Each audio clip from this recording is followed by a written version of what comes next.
ചൈനയും റഷ്യയും മോദിയായിട്ട് വളരെ സഹകരിക്കാമെന്നുള്ളൊരു മെസ്സേജ് വന്നപ്പോൾ we have lost India and Russia to the Chinese എന്നാണ് അദ്ദേഹം പറഞ്ഞത്. Even United States is buying the same Russian oil which we refine. ടാരിഫിൻ്റെ കാര്യത്തിൽ എത്രമാത്രം കൺസെഷൻ അദ്ദേഹം കൊടുക്കും എന്നുള്ളത് നമുക്ക് അറിയില്ല. പക്ഷെ അത് ഒന്നെങ്കിലേ മാറ്റം വരും. ഞാൻ ആദ്യം മുതലേ പറയുന്നത് India America relations R inevitable. എന്തെങ്കിലും കൺസെഷൻസ് കൊടുത്ത് അമേരിക്കയെ കൂടെ നിർത്തുക എന്നുള്ളതായിരിക്കണം നമ്മുടെ സ്ട്രാറ്റജി. അതായിരിക്കണം എന്നാണ് എൻ്റെ അഭിപ്രായം. പ്രസിഡന്റ് ട്രംപിൻ്റെ അനുവാദമില്ലാതെ ഇദ്ദേഹം ചെയ്യാൻ സാധ്യതയില്ല. നമസ്കാരം. ഇന്ത്യ അമേരിക്ക വ്യാപാര തർക്കങ്ങൾ നിലനിൽക്കുന്ന സാഹചര്യത്തിൽ അമേരിക്കയുടെ പ്രസിഡന്റ് ഡൊണാൾഡ് ട്രംപ് ഇക്കഴിഞ്ഞ ദിവസം നടത്തിയ പ്രസ്താവന ഏറെ ശ്രദ്ധേയമായിരുന്നു.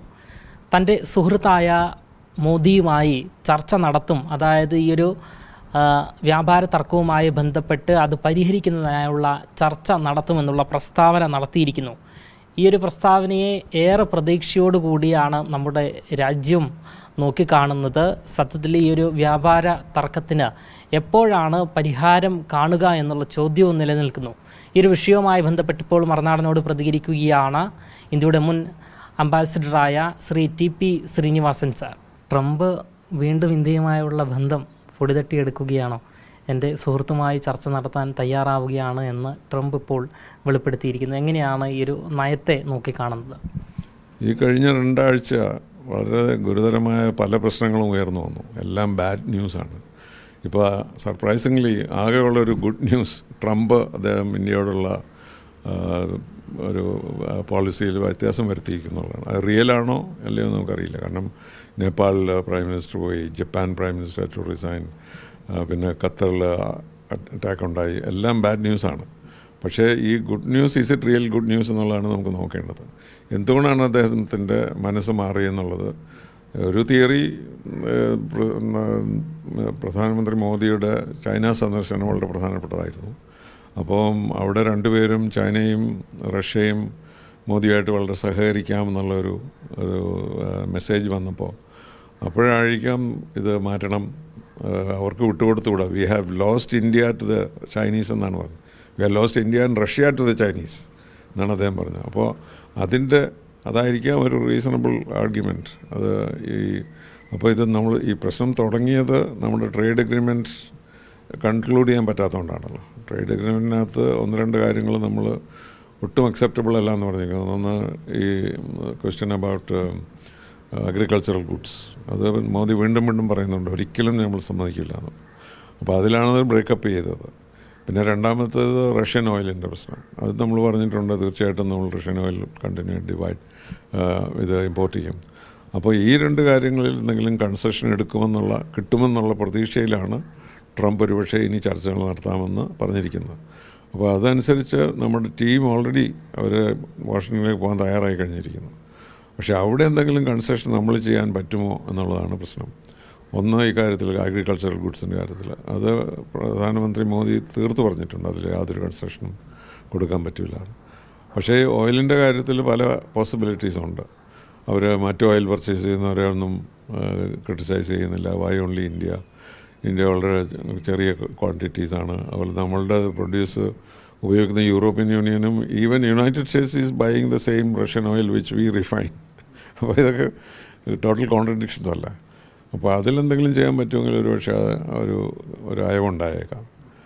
ടാരിഫിൻ്റെ കാര്യത്തിൽ എത്രമാത്രം കൺസെഷൻ അദ്ദേഹം കൊടുക്കും എന്നുള്ളത് നമുക്ക് അറിയില്ല. പക്ഷേ അത് ഒന്നെങ്കിലേ മാറ്റം വരും. ഒന്നുകിൽ നമ്മൾ അഗ്രികൾച്ചറിൻ്റെ കാര്യത്തിൽ നമ്മൾ കൺസെഷൻ കൊടുക്കണം, ഇല്ലെങ്കിൽ ഓയിലിൻ്റെ കാര്യത്തിൽ അവർ നമുക്ക് കൺസെഷൻ തരണം. ഇത് രണ്ടുമില്ലാതെ അത് രണ്ടും ചെയ്താലേ ഈ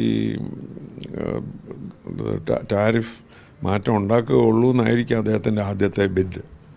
അപ്പോൾ അതിൽ ഉണ്ടാകുന്ന ഫ്യൂച്ചർ ഡിസ്കഷൻസിൽ നിന്ന് അതിലൊരു വ്യത്യാസം വരുത്താൻ പറ്റുമെങ്കിൽ പിന്നെ നമുക്ക് കൂടുതൽ ബന്ധം സ്ഥാപിക്കാൻ പറ്റും. ഞാൻ ആദ്യം മുതലേ പറയുന്നത് India America relations R inevitable. നമുക്കിപ്പോൾ വേറെ ആരുടെയും കൂടെ പോയി നിൽക്കാൻ ഒരിക്കലും നോക്കില്ല. ഇപ്പോൾ വേൾഡ് ഡെമോക്രസിയും ഓട്ടോക്രസിയായിട്ട് ഡിവൈഡ് ചെയ്യുമ്പോൾ നമ്മൾ ആരുടെ കൂടെ പോയി നിൽക്കാനാണ്? ചൈനയുടെ കൂടെ നിൽക്കാൻ നോക്കില്ല ഒരിക്കലും. പിന്നെ റഷ്യയുടെ കാര്യത്തിലും Russia and China, it comes to China, they are more favourable to China than to us.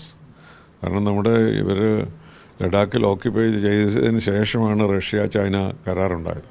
അപ്പോൾ റഷ്യ ചൈന കരാർ വളരെ ബൈൻഡിങ് ആണ്. ഈ നേറ്റോ കരാർ പോലെയാണ്. അപ്പോൾ അതുകൊണ്ട് ആ സ്ഥിതിയിൽ നിൽക്കുമ്പോൾ നമുക്ക് റഷ്യയോടും അത്ര അടുക്കാൻ സാധ്യമല്ല. അപ്പോൾ എവിടെയാണ് അതിനേക്കാളും ബെറ്റർ എന്തെങ്കിലും കൺസെഷൻസ് കൊടുത്ത് അമേരിക്കയെ കൂടെ നിർത്തുക എന്നുള്ളതായിരിക്കണം നമ്മുടെ സ്ട്രാറ്റജി. അതായിരിക്കണം എന്നാണ് എൻ്റെ അഭിപ്രായം. പക്ഷേ ഇപ്പോഴൊരു പ്രഷറുണ്ട് എല്ലാവരും നമ്മൾ കൂടുതൽ ചൈനയോടും റഷ്യയോടും അടുക്കുക എന്നുള്ളത്. പക്ഷേ പണ്ട് ഞാൻ കണ്ടിട്ടുള്ള അമേരിക്കയിൽ എപ്പോഴും നമ്മൾ കാണുന്നത് അവരെപ്പോഴും കോംപ്രമൈസ് ചെയ്യാൻ തയ്യാറായിരിക്കും എന്നാണ്. 2 കൊല്ലം എടുത്തല്ലോ ന്യൂക്ലിയർ ടെസ്റ്റ് കഴിഞ്ഞിട്ട് നമ്മൾ സംസാരിക്കാൻ തുടങ്ങിയത്. പക്ഷേ ആ 2 കൊല്ലം കൊണ്ട് ഒരുപാട് കാര്യങ്ങൾ സാധിച്ചു, നോർമലൈസ് ചെയ്തു റിലേഷൻസ്. അപ്പോൾ ദാറ്റ്സ് പോസിബിൾ. അപ്പോൾ ഇക്കാര്യത്തിലും അങ്ങനൊരു കാരണം രണ്ടുപേർക്കും ഒരു ഫീലിംഗ് ഉണ്ട് ഇന്ത്യ അമേരിക്കൻ ബന്ധങ്ങൾ സ്റ്റഡി ആയിരിക്കണം, സ്റ്റേബിൾ ആയിരിക്കണം എന്നുള്ളത്. അതിൽ കൺസെഷൻ വരുത്തുകയാണ് ട്രംപ് ചെയ്തത്. വേറൊരു പ്രസിഡൻറ്റും അങ്ങനെ ചെയ്തിട്ടില്ല. അപ്പോൾ അതിൽ അദ്ദേഹം മാറി വരികയാണ്. India US relations are important, it should be restored, they should not pushes into the hands of Russia or China എന്നൊരു ഫീലിംഗ് അദ്ദേഹത്തിനുണ്ടെങ്കിൽ ഹീ മേ റിലാക്സ്. അപ്പോൾ അതുകൊണ്ട് എൻ്റെ ഹോപ്പ് ഈ ചർച്ചകളിൽ ട്രേഡ് എഗ്രിമെൻറ്റിൽ എന്തെങ്കിലും ഒരു അണ്ടർസ്റ്റാൻഡിങ് ഉണ്ടാകുകയാണെങ്കിൽ അപ്പോൾ താരിഫ് പോകും. Tariff will not be applicable. നമുക്കൊരു ട്രേഡ് എഗ്രിമെൻ്റ് ഉള്ള രാജ്യങ്ങളുമായിട്ട് താരിഫ് പാടില്ല. അപ്പോൾ അവിടെ ഫെയിൽ ചെയ്തുകൊണ്ടാണ് താരിഫ് വന്നത്. അപ്പോൾ അവിടെ ആ കോൺവെർസേഷൻ വീണ്ടും തുടങ്ങുക എന്നുള്ളതൊരു നല്ല ഇതാണെന്ന് തോന്നുന്നു. പിന്നെ ഇതുമായിട്ട് ബന്ധപ്പെട്ടതല്ലെങ്കിലും ഇസ്രയേൽ ആദ്യമായിട്ടാണ് ഗൾഫ് രാജ്യങ്ങളിൽ ആക്രമിക്കുന്നത്. പക്ഷേ രാജ്യങ്ങളെ അല്ല ആക്രമിച്ചിരിക്കുന്നത്, ഒരു പർട്ടിക്കുലർ ബിൽഡിംഗ്, ഒരു പർട്ടിക്കുലർ ഹമാസ് ഇരിക്കുന്ന ഒരു ബിൽഡിംഗ് അവർ തകർത്തുവെന്നും അവിടെ ഹമാസ് നേതാക്കന്മാരും ഇല്ലായിരുന്നത് കൊണ്ട് ആരും മരിച്ചില്ല എന്നും അവിടെ മരിച്ചവരൊക്കെ സാധാരണ അവിടുത്തെ വർക്കേഴ്സാണെന്നും ഒക്കെ നമ്മൾ കേൾക്കുന്നുണ്ട്. പക്ഷേ പ്രസിഡന്റ് ട്രംപിൻ്റെ അനുവാദമില്ലാതെ ഇദ്ദേഹം ചെയ്യാൻ സാധ്യതയില്ല. അപ്പോൾ അതുകൊണ്ടൊരു ലിങ്കേജ് ഉണ്ട്. പക്ഷേ എന്നാലും നെതന്യാഹു എല്ലാ കാര്യത്തിലും ഇത് വരുമ്പോട്ടും കൺസെഷൻസ് കൊടുക്കാത്ത ആളാണല്ലോ. പക്ഷേ ഇത് വലിയ പ്രത്യാഘാതം ഉണ്ടാകാൻ പോകുന്നത് ഗൾഫിലാണ്. ആദ്യമായിട്ട് ഗൾഫിൽ ആക്രമിക്കുകയാണ് ഇസ്രായേൽ. അതിൻ്റെ കോൺസിക്വൻസ് ഉണ്ടാവും. അതും റിസോൾവ് ചെയ്യേണ്ടി വരും. പക്ഷേ പൊതുവേ ഒരു ബെറ്റർ അറ്റ്മോസ്ഫിയർ എന്ന് പറയാം. പക്ഷേ എന്തെങ്കിലും സംഭവിക്കുക എന്നുള്ളത് കാത്തിരുന്ന് കാണാം എന്ന് പറയാൻ പറ്റുള്ളൂ. ഈ ചൈനയുമായുള്ള ഇന്ത്യയുടെ ഈ ഒരു ബന്ധം ഒരുപാട് വർഷങ്ങൾക്ക് ശേഷമുള്ള ബന്ധമാണ്. അതിനെ ട്രംപ് ഏത് രീതിയിലായിരിക്കും നോക്കിക്കാണുന്നത്? സത്യത്തിൽ ഭയപ്പാടോടു കൂടിയാണോ? അതിന് പിന്നാലെയാണ് വീണ്ടും ഇന്ത്യ നമ്മുടെ സുഹൃത്താണ് എന്ന് ട്രംപിൻ്റെ ഒരു വെളിപ്പെടുത്തൽ ഉണ്ടാകും? ഇത് തീർച്ചയായിട്ടും അതിനൊരു ഇമ്പാക്റ്റ് ഉണ്ടായിരുന്നു, സംശയമൊന്നുമില്ല. കാരണം ആ ഒരു ഓപ്ഷൻ ഇന്ത്യക്ക് ഉണ്ടെന്നുള്ളത് കാണിച്ചു കൊടുക്കുകയായിരുന്നു. നമ്മളിപ്പോൾ ഒരു പോയി കമ്മിറ്റ് ചെയ്തിട്ടൊന്നുമില്ല. So the impression was created. നമ്മൾ ഇവരുമായിട്ട് ഡീൽ ചെയ്യും, അങ്ങനെയാണെങ്കിൽ എന്തെങ്കിലും ഇന്ത്യ അമേരിക്കൻ ബന്ധങ്ങൾ തകരുകയാണെങ്കിൽ എന്തെങ്കിലും മറ്റു തരത്തിലേക്ക് നമ്മൾ നീങ്ങും എന്നുള്ളത്. പക്ഷേ ഞാൻ പേഴ്സണലി അത് വിശ്വസിക്കുന്നില്ല. ചൈനയോ റഷ്യയോ നമുക്ക് ഡിപ്പെൻഡ് ചെയ്തുകൊണ്ട് അമേരിക്കയെ എതിർക്കുന്നത് നോർമലല്ല, നാച്ചുറലല്ല എന്നാണ് എൻ്റെ അഭിപ്രായം.